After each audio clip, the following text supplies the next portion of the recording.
कभी आपको भी ऐसा लगता है कि आपकी जिंदगी बस एक ही दायरे में घूम रही है और मन के किसी कोने से आवाज आती है, क्या इस दायरे के बाहर कुछ और भी है? गहरे नीले पानी के एक शांत तालाब में रहती थी एक छोटी सी मछली। नाम था मिन्नी। मिन्नी बाकी मछलियों जैसी नहीं थी। जब सब मछलियां काई खाते हुए चुपचाप तैरती, मिन्नी अक्सर आसमान की ओर देखती, पानी की सतह के पार झांकने की कोशिश करती।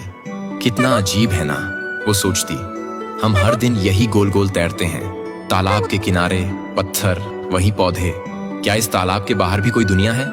बुजुर्ग कछुए ने हंसकर कहा, मिन्नी तू छोटी है, ये तालाब ही तेरी दुनिया है। बाहर बहुत खतरे हैं, बड़ी मछलियां, तेज धारा, अनजान जगह। केकड़े ने कहा, हम सब यहाँ सुरक्षित हैं, तू क्यों और ज्यादा चाहती है? मिन्नी चुप रही, लेकिन उसके दिल में सवालों का समंदर था। अगर मैं कभी बाहर ही नहीं गई तो मैं कैसे जान पाऊंगी कि इस दुनिया की हद कहां तक है? और एक दिन सुबह का समय था, सूरज की किरणें पानी के ऊपर से झांक रही थीं। मिन्नी धीरे धीरे सतह तक आई, दिल धड़क रहा था, और फिर छलांग, वो बहते पानी के छोटे से नाले में निकल गई। तालाब से बाहर पहली बार। पानी का स्वाद अलग था, धारा तेज थी।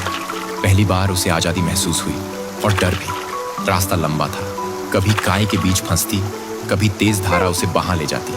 छोटी सी मिन्नी बहुत थक गई। आसपास कोई नहीं था। क्या मैंने गलती कर दी? उसने सोचा। मुझे वापस लौट जाना चाहिए था।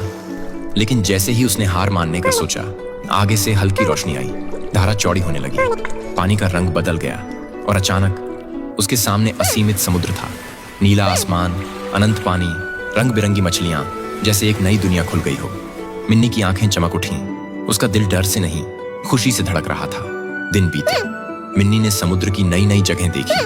धीरे धीरे उसके पंखों में ताकत और आत्मविश्वास आ गया। और फिर एक दिन वो वापस लौटी अपने तालाब में। वही तालाब, वही किनारे, वही पुराने चेहरे। लेकिन मिन्नी अब वही नहीं थी। क्या सच में बाहर कुछ है? कछुए ने पूछा। मिन्नी मुस्कुराई। हाँ, एक पूरी दुनिया है। डर असली नहीं, सिर्फ हमारी सोच है। हम जितना सोचते हैं उससे कहीं ज्यादा कर सकते हैं। तालाब की मछलियां पहली बार सतह की ओर देखने लगीं। कईयों के दिल में नए सपने जाग गए। हम सब कभी ना कभी उस मिन्नी जैसे होते हैं। हमारी दुनिया हमें सुरक्षित लगती है, पर वही हमें सीमित भी करती है। डर हमेशा रहेगा, पर उड़ान उसी को मिलती है जो डर के पार जाने की हिम्मत रखता है। और जो लौटता है वो सिर्फ अपने लिए नहीं, बल्कि दूसरों को राह दिखाने के लिए लौटता है। कभी कभी सबसे बड़ा साहस सिर्फ पहला कदम होता है, और वही पहला कदम हमें एक पूरी नई दुनिया दिखा देता है।